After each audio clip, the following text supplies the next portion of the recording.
If you have forgotten your screen time passcode, the most reliable method is to enter incorrect codes multiple times until the "Forgot Passcode" option appears. At that point, you can reset it using your Apple ID. If you've also forgotten that password, you can recover it by signing in with your device passcode.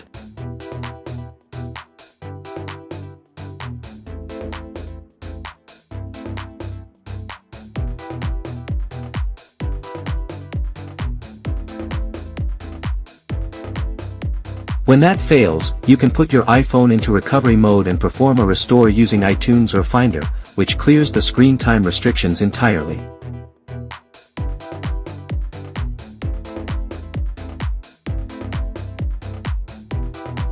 Or, if you don't have access to a computer, you can erase the iPhone directly from the device to regain control.